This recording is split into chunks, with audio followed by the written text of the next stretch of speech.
ये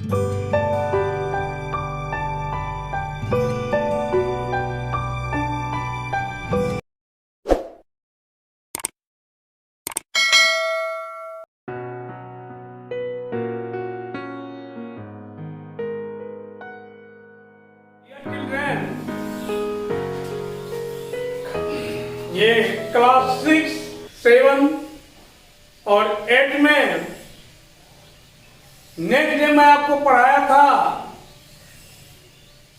micro organism में algae,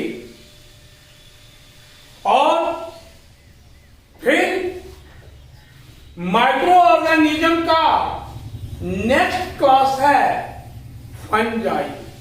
याद रखो बच्चों, एल्गी के पहले हमने बैक्टीरिया पर डिस्कशन किया था, उसके बाद एल्गी, और आज का जो टॉपिक है हमारा फंजाई।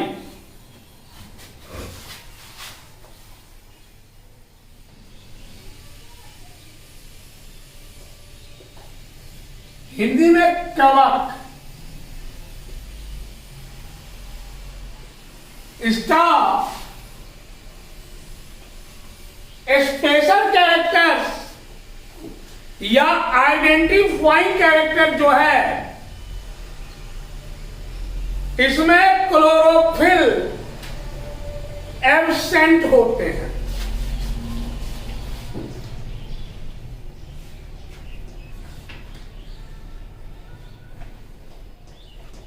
क्लोरोफिल एब्सेंट होते हैं।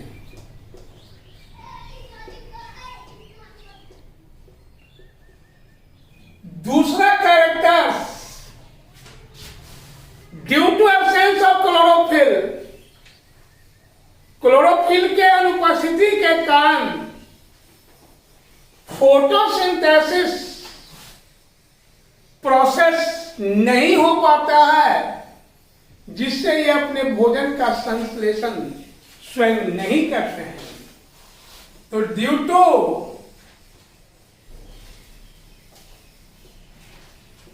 एब्सेंस ऑफ क्लोरोफिल,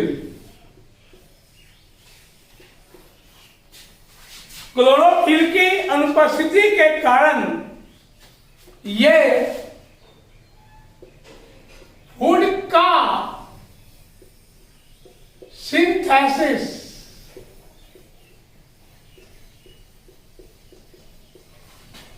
नहीं कर पाते हैं।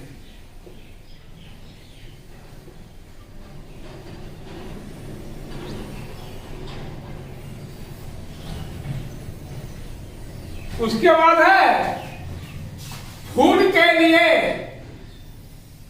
ये अगर मिनसेट या साधनों पर डिपेंडेंट होते हैं,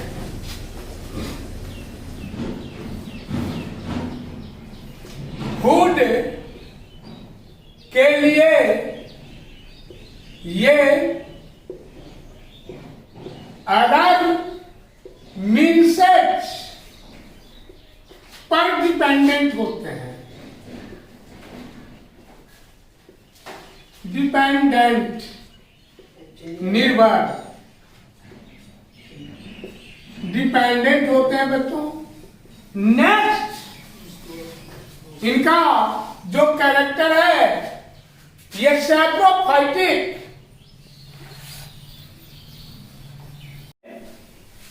अगर मिनसेट पर डिपेंडेंट होते हैं, इस कारण से ये सैप्रोफाइटिक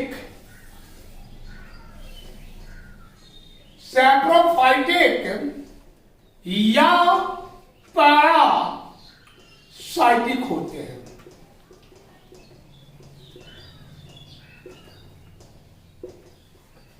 इसके बाद ये खास करके इसमें रूट, स्टेम एंड लीव्स विकसित नहीं होता है।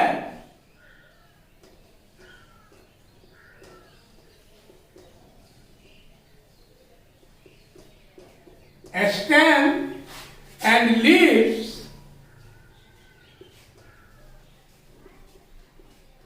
डेवलप नहीं होता है।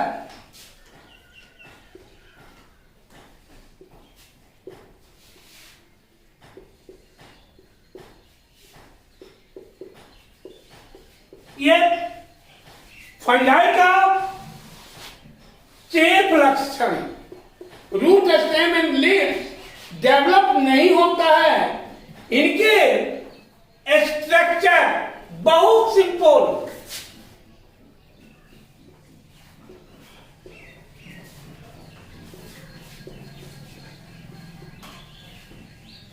स्ट्रक्चर बहुत सिंपल होता है, साधारण।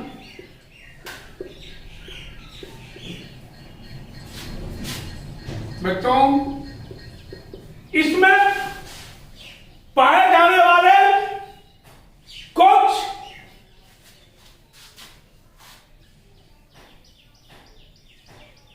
सूक्ष्म जीव निम्नांकित हैं।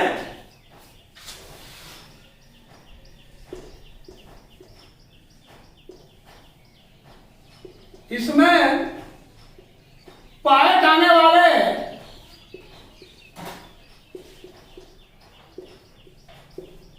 कुछ मुख्य माइक्रोब्स निम्नांकित हैं।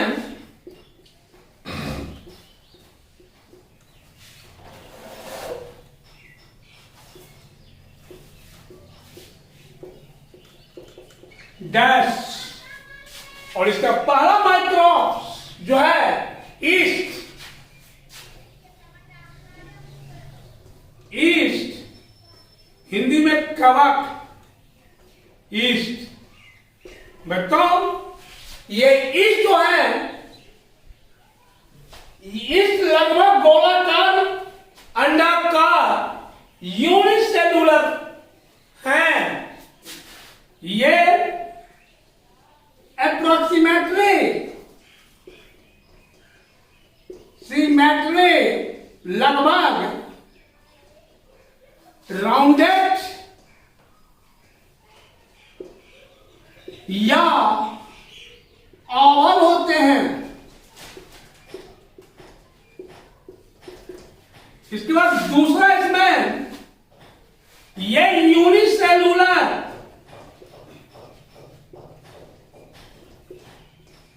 यूनिसेलुलर होते हैं, अर्थात बॉडी का फॉर्मेशन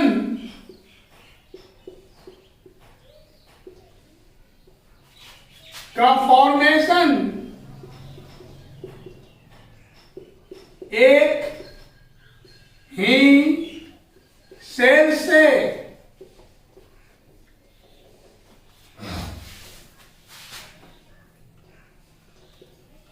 अर्थात बॉडी का फॉर्मेशन एक ही सेल से होता है। बच्चों, ये इसका कैरेक्टर्स है।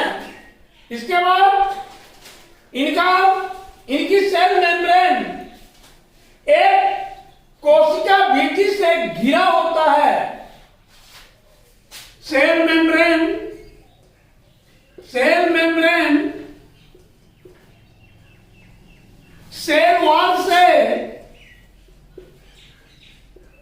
सेल वॉल से सराउंडेड होते हैं।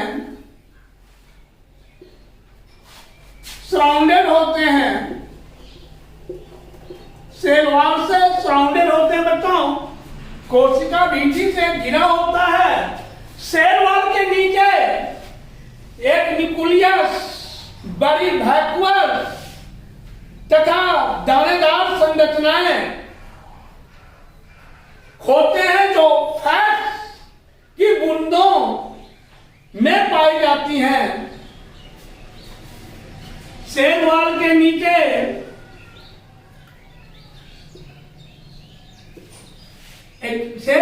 नीचे न्यूक्लियस,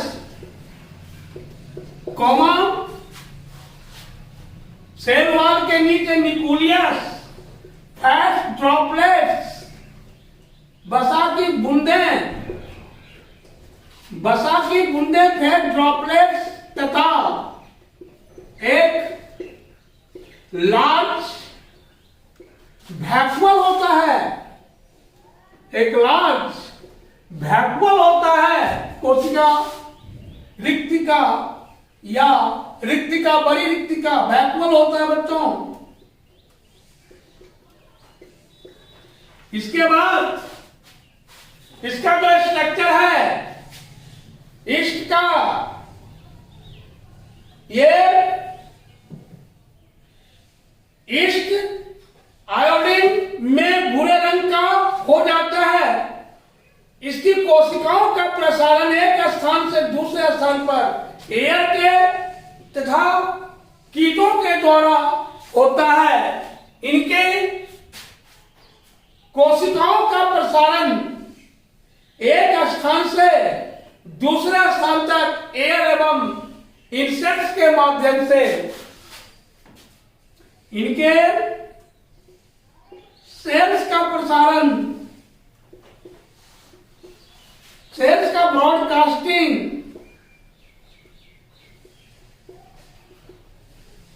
इनके सेल्स का ब्रॉडकास्टिंग एक स्थान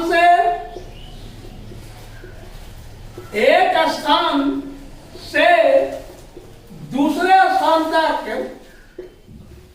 एयर एवं अदर इंसेक्ट्स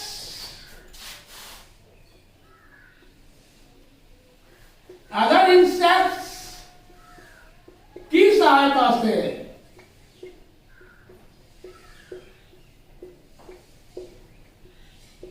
होता है बच्चों, याद रखोगे। ये ईस्ट कोशिकाओं का ब्रॉडकास्टिंग, ईस्ट कोशिकाओं का ब्रॉडकास्टिंग, इसमें रिप्रोडक्शन बर्डिंग द्वारा और बाइंडिंग फ्यूजन द्वारा होता है। रिप्रोडक्शन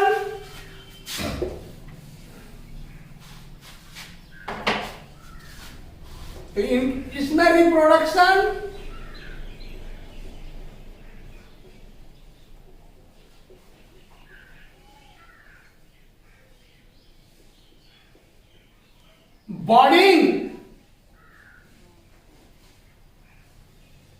बॉडिंग एवं बाइनरी फ्यूजन,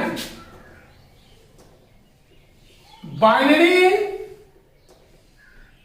फ्यूजन, इसको आप ब्रैकेट में लिख सकते हो। ये टाइप है असेक्सुअल रिप्रोडक्शन का, असेक्सुअल रिप्रोडक्शन, असेक्सुअल रिप्रोडक्शन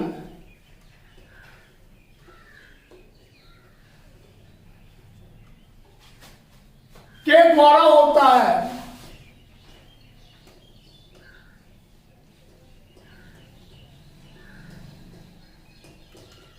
और बच्चों इसका एक कैरेक्टर्स और है जो कि टिप है। इसे हम लगभग 600 डिग्री सेल्सियस टेम्परेचर पर टैबलेट के रूप में भी प्राप्त कर सकते हैं। लगभग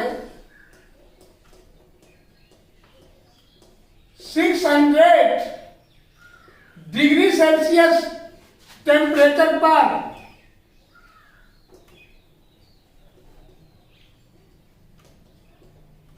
टैबलेट के रूप में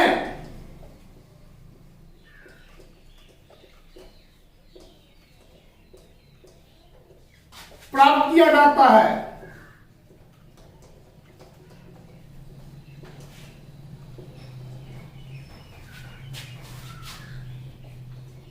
तो बताओ ये फंजाई का पहला क्रॉस, पहला और ऑर्गेनिजम्स, माइक्रो ऑर्गेनिजम्स ईस्ट, और दूसरा फफूंदी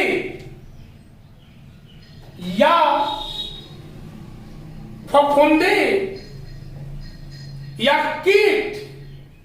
तो दूसरा है आपका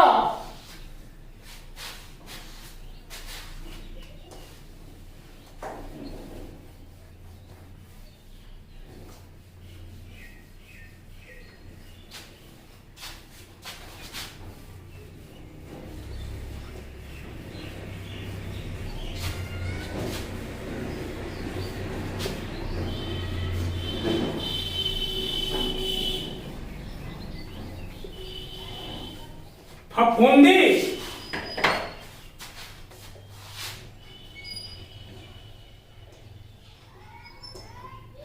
फफूंदी या कीट फंजाई में है।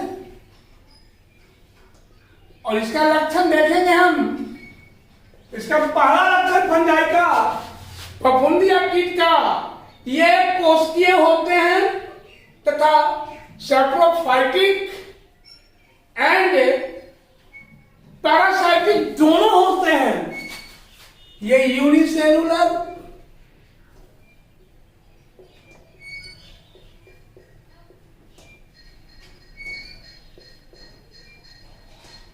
ये यूनिसेलुलर होते हैं, सैप्रोफाइटिक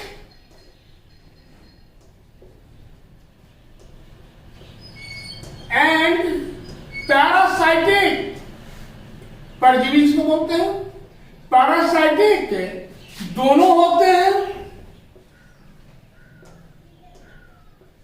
तीसरा कैरेक्टर्स बताओ कीट का। इसमें कीट प्रायः सड़े गले पदार्थों पर ये वृद्धि करते हैं या तले गले पदार्थों पर ये उगते हैं। ये प्रायः रॉटन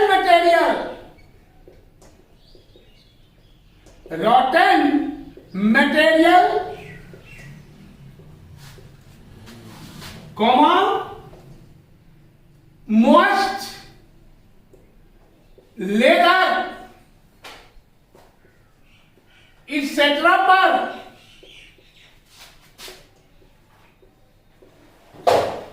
उगते हैं।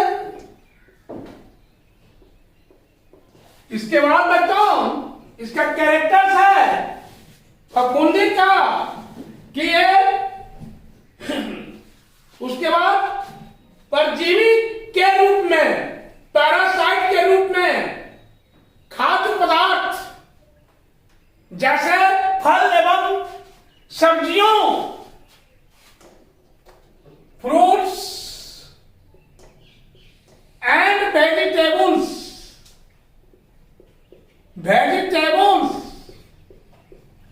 पर ये पैरासाइटिक मोड में ग्रो करते हैं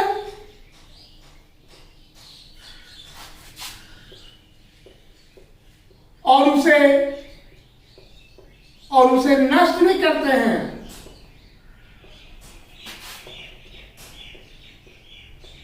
और उसे डिस्ट्रॉय भी करते हैं। बच्चों याद रखोगे जितना भी बड़ा फ्रूट एंड वेजिटेबल्स है और उसे डिस्ट्रॉय या नष्ट करते हैं।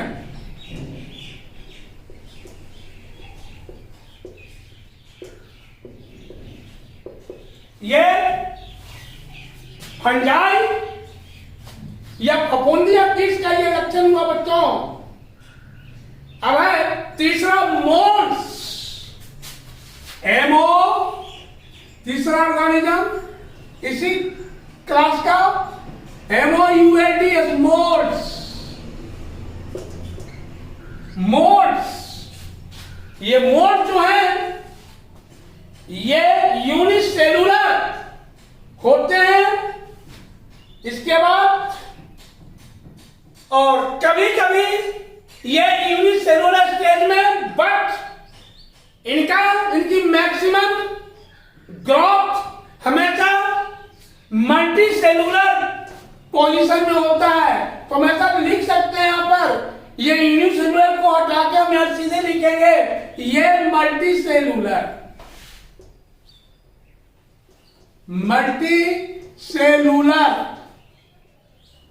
दैट इज body forms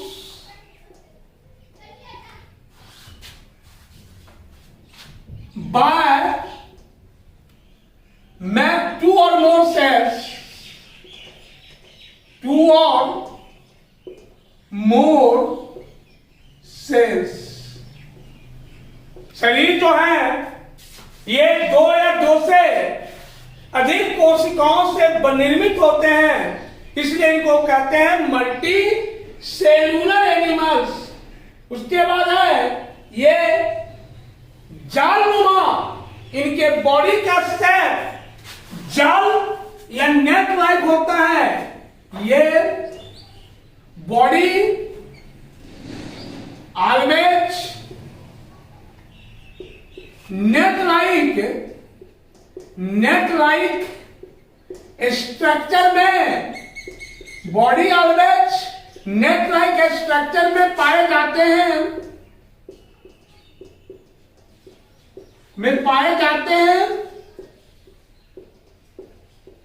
जिसे माइसीलियम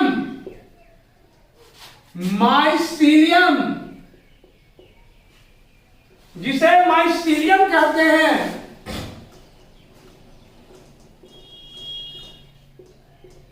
बताओ माइसीलियम के पीस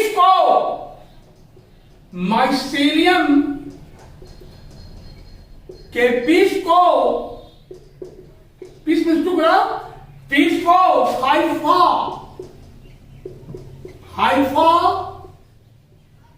कहते हैं।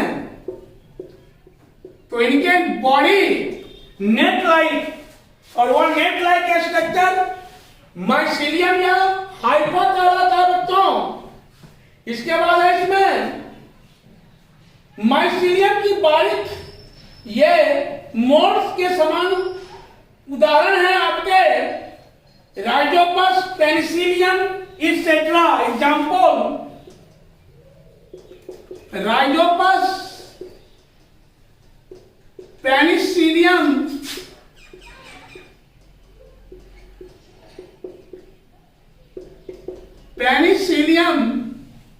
इसेट्रा।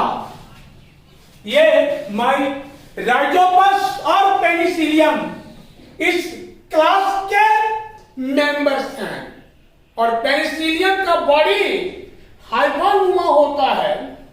इसके बाद है बच्चों ये सड़े गले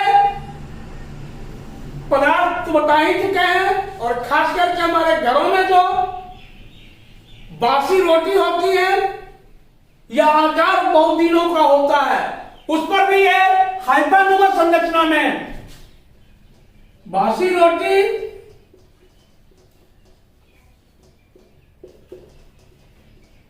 एवं पिक्कल, अचार इसको बोलते हैं। बासी रोटी एवं अचार पर फेड लाइक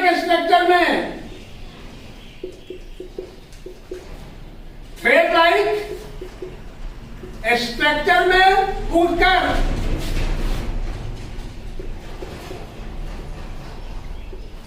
उसे नष्ट करते हैं।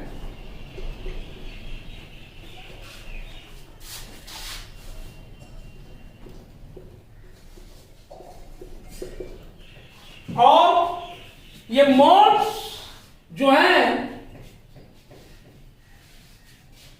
इससे जहां तक जहां हार्म है आगे हम देखेंगे, इससे हमें बेनिफिट भी होता है। पेनिसिलिन हम तैयार करते हैं इस मोड से।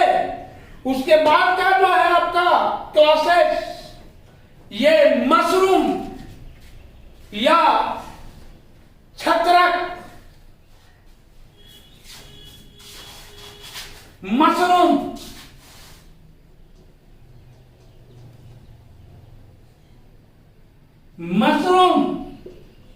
छत्रक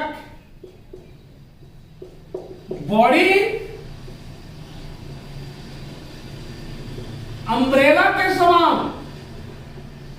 बॉडी अम्ब्रेला नहीं छाता, अम्ब्रेला के समान होता है। ये सड़े गले पदार्थों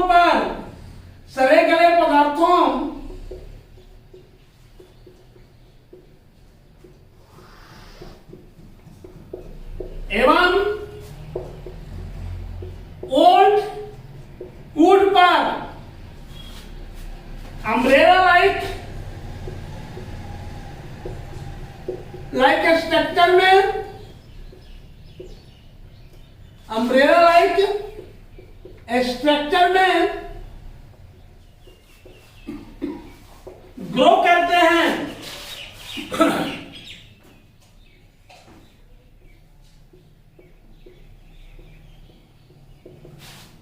इसके बाद है बच्चों मशरूम में कि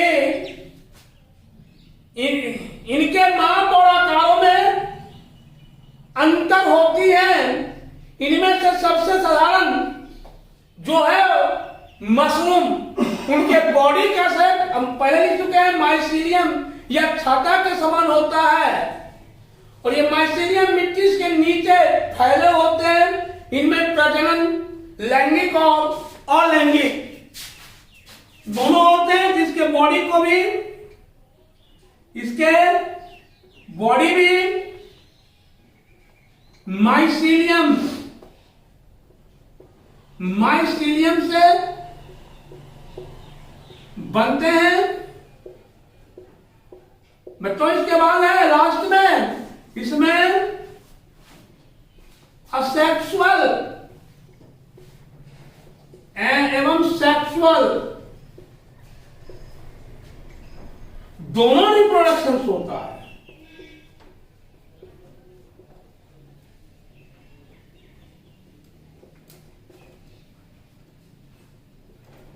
तो बच्चों अभी हमने देखा